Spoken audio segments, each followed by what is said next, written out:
ಡಿ.ಕೆ. ಶಿವಕುಮಾರ್ ಎಂಬ ಹೆಸರಿನಾದ ನಾನು ಕಾನೂನು ಮೂಲಕ ಸ್ಥಾಪಿತವಾದ ಭಾರತದ ಸಂವಿಧಾನ ವಿಷಯದಲ್ಲಿ ನಿಜವಾದ ಶ್ರದ್ಧೆ ಮತ್ತು ನಿಷ್ಠೆಯನ್ನು ಹೊಂದಿರುತ್ತೇನೆಂದು ನಾನು ಭಾರತದ ಸಾರ್ವಭೌಮತ್ವವನ್ನು ಮತ್ತು ಅಖಂಡತೆಯನ್ನು ಎತ್ತಿ ಹಿಡಿಯುತ್ತೇನೆಂದು ಮತ್ತು ಕರ್ನಾಟಕ ರಾಜ್ಯದ ಮುಖ್ಯಮಂತ್ರಿಯಾಗಿ ನನ್ನ ಕರ್ತವ್ಯವನ್ನು ಶ್ರದ್ಧಾಪೂರ್ವಕವಾಗಿ ಮತ್ತು ಅಂತಃಕರಣಪೂರ್ವಕವಾಗಿ ನಿರ್ವಹಿಸುತ್ತೇನೆಂದು ಭಯ ಅಥವಾ ಪಕ್ಷಾತೀತವಲ್ಲದೆ ರಾಗ ದ್ವೇಷವಿಲ್ಲದೆ ಎಲ್ಲ ಬಗೆಯ ಜನರಿಗೆ ಸಂವಿಧಾನಕ್ಕೆ ಮತ್ತು ಕಾನೂನಿಗೆ ಅನುಸಾರವಾಗಿ ನ್ಯಾಯಯುತವಾಗಿ ಮಾಡುತ್ತೇನೆಂದು ನನ್ನ ಅಜ್ಜ ಗಂಗಾಧರಜ್ಜನ ಹೆಸರಿನಲ್ಲಿ ಪ್ರಮಾಣ ಮಾಡುತ್ತೇನೆ.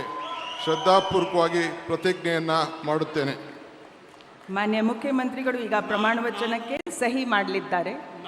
ನಾನು ಡಿ.ಕೆ. ಶಿವಕುಮಾರ್ ಎಂಬ ಹೆಸರಾದ ನಾನು ಕರ್ನಾಟಕ ರಾಜ್ಯದ ಮುಖ್ಯಮಂತ್ರಿಯಾಗಿ ನನ್ನ ಪರ್ಯಾಲೋಚನೆಗೆ ತರಲಾಗುವ ಅಥವಾ ನನಗೆ ತಿಳಿಯದೇ ಬರುವ ಯಾವುದೇ ವಿಷಯವನ್ನು ರಾಜ್ಯದ ಮುಖ್ಯಮಂತ್ರಿಯಾಗಿ ನನ್ನ ಕರ್ತವ್ಯವನ್ನು ಮುಕ್ತ ನಿರ್ವಹಣೆಯ ಅಗತ್ಯವಾಗುವುದೆಂದು ಸಂದರ್ಭದಲ್ಲಿ ಅಲ್ಲದೆ ಅನಾತ್ಯ ಯಾರೇ ವ್ಯಕ್ತಿಗೆ ಅಥವಾ ವ್ಯಕ್ತಿಗಳಿಗೆ ಪ್ರತ್ಯೇಕವಾಗಿ ಅಥವಾ ಪರೋಕ್ಷವಾಗಿ ತಿಳಿಸುವುದಿಲ್ಲ ಅಥವಾ ಬಹಿರಂಗಪಡಿಸುವುದಿಲ್ಲ ಎಂದು ನನ್ನ ಅಜ್ಜನ ವೀರ ಗಂಗಾಧರ ಅಜ್ಜರ ಹೆಸರಿನಲ್ಲಿ ಪ್ರಮಾಣ ಮಾಡುತ್ತೇನೆ. ಶ್ರದ್ಧಾಪೂರ್ವಕವಾಗಿ ಪ್ರತಿಜ್ಞೆಯನ್ನು ಮಾಡುತ್ತೇನೆ.